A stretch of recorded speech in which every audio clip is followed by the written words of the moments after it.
Hey everybody, welcome back to another episode of Belle Collective.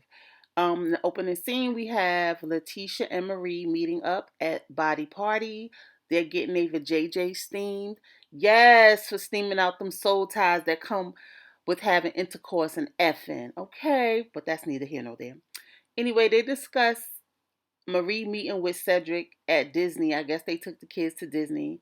Marie explains that her husband is a serial cheater and she don't know if there's a future because she's an entrepreneur and that she couldn't put her husband first. But apparently he couldn't put you first either because he was doing what he was doing, Marie, okay?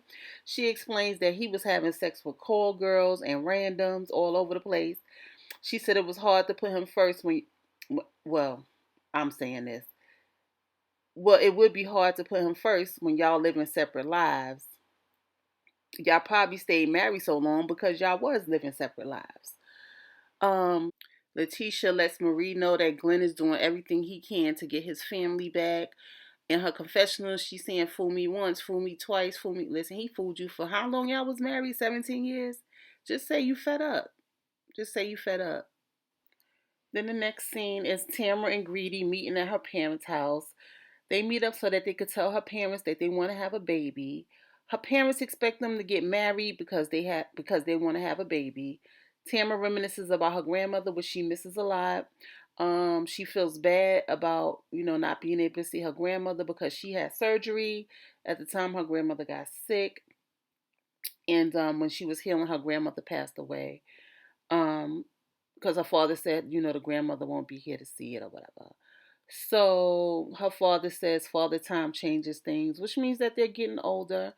And Tamara's clock is ticking. So Tamara says in her confession that she wants to do things the right way no matter how old she is. She watched her parents do it. I I agree with her. I mean, that's what you want to do, that's what you want to do. Tambra made sacrifices for her career, which affected her relationship. And now that she wants to have a child, it's difficult. And sometimes, the cards that you're dealt in life, it's challenging because you make these sacrifices, but you don't know. You just assume that you have time, but you don't have time. Because, child, if I get to telling y'all about the sacrifices I made for marriage and children and my career suffering, but that's neither here nor there. Okay. Then we have the scene with Essie and Marie. They meet up to discuss their business about opening up 5 new facilities for methadone clinics. Marie brings up the fact that she met with Cedric. Essie is taken aback because she feels like Cedric is very toxic for Marie. Marie wants a healthy relationship with Cedric for her family. Essie lets her know that she met up with Latrice behind her back because she wants all of this to be put behind them. But she also lets Marie know that Latrice somewhat admitted to her involvement in the rumors that happened about her business. Marie says she doesn't want to talk about it anymore. She says she don't trust Latrice, but she could be cordial and coexist. Marie's health is better. She's not taking her medication. They're doing a rebirth celebration for Marie, and I'm assuming it's her birthday as well, but it's a rebirth day. Um, Now, is it me or did they skip some things? Like, at what point did she meet with Cedric and why? Because last season it was over for her. She had some young boo thing. Okay. Now, was it because you got that steam and you was feeling a little spicy and you went back to what you know? But anyway, that's neither here nor there. But she was smiling real hard when she was talking about him. Um, you know how we ladies do when them dudes be putting it on us. But anyway, that's neither here nor there. Also, I was a little taken aback, like her health being on track when last episode she was laid up on that couch, like crying and carrying on because she was in so much pain and how she takes so much medication. But later on, she explains it, so we'll get to that part. But I thought that it would be beneficial for other people who have lupus to hear what it is that she's doing. But again, later on, it is explained what happened. So the next scene is Tamara going over to Akeisha's house to meet up with her. Tamara feels bad that she missed Akeisha's son's birthday party. Um, so Akeisha opens the door, the baby starts crying. In Akeisha's confessional, she says that Tamara has this laugh and it scared her daughter, but I didn't see that. I seen them greeting each other at the door like, hey, and the daughter start crying. That's what children do. Like, why are you making it seem like more than what it is in your confessional, Akeisha? But anyway, Tamara talks about Akeisha not sending the address to the party. What? Which means you ain't really want her to come. I don't understand that. But Akeisha said she wanted to see all the ladies there. But anyway, none of the ladies showed up. Tamara said that she feel bad about that.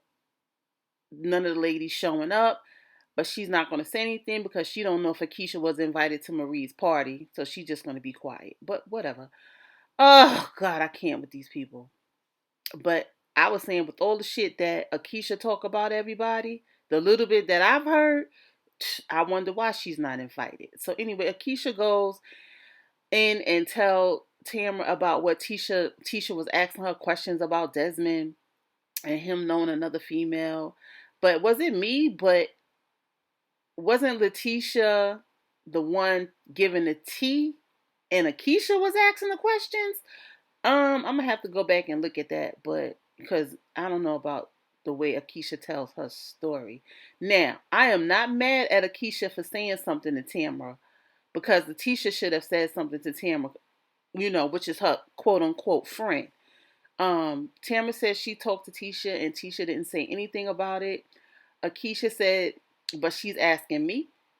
Akeisha said, I can't take Akeisha.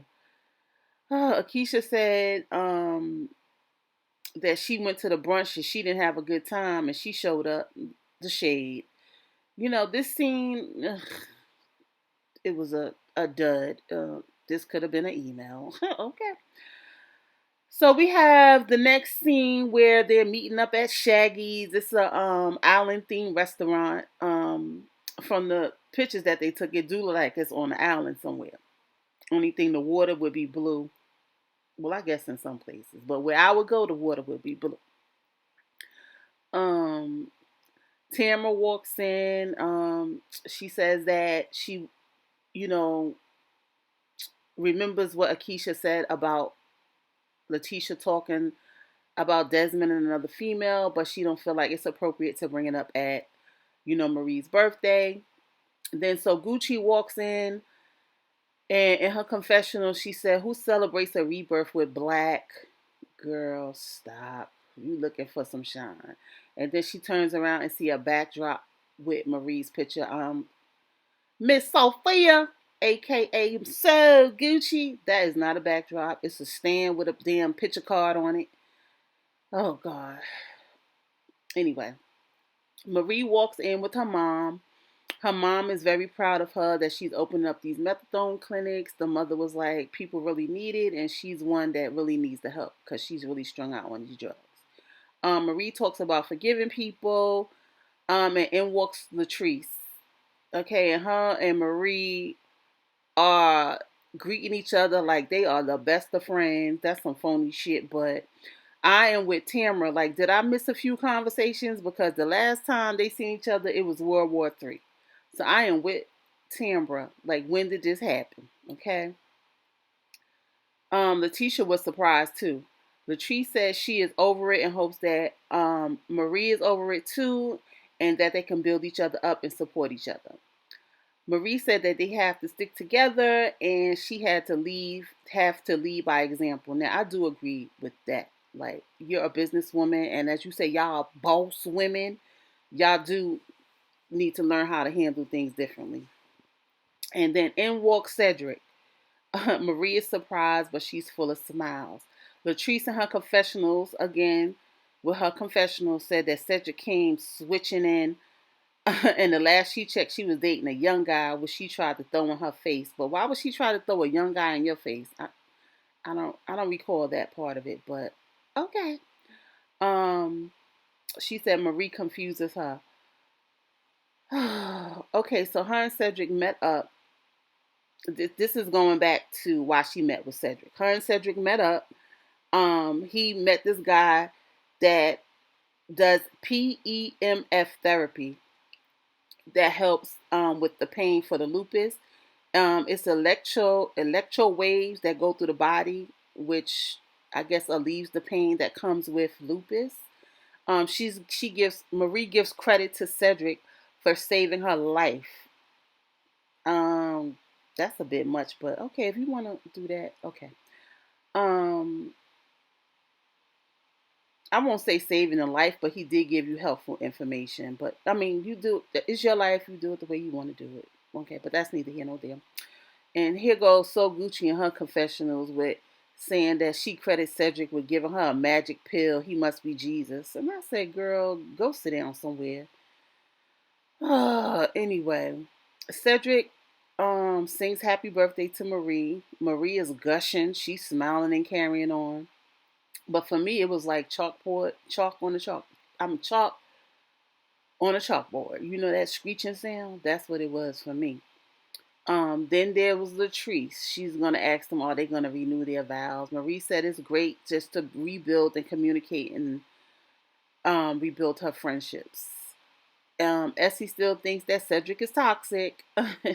So Cedric drops the mic and walk out like sexual chocolate. You know the scene from Coming to America? Y'all know that scene. That's neither here nor there. Akeisha comes up at the table because Tamara let them know that, Keisha was upset that none of the ladies showed up for her son's birthday party.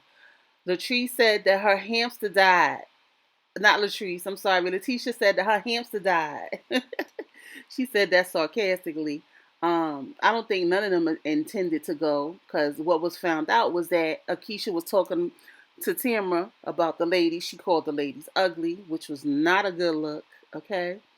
Of course, Letitia had a lot to say about Akeisha coming in thinking she better than everybody and all of the above. But they're gonna get into it. So Letitia and Tamara go off to the side to talk.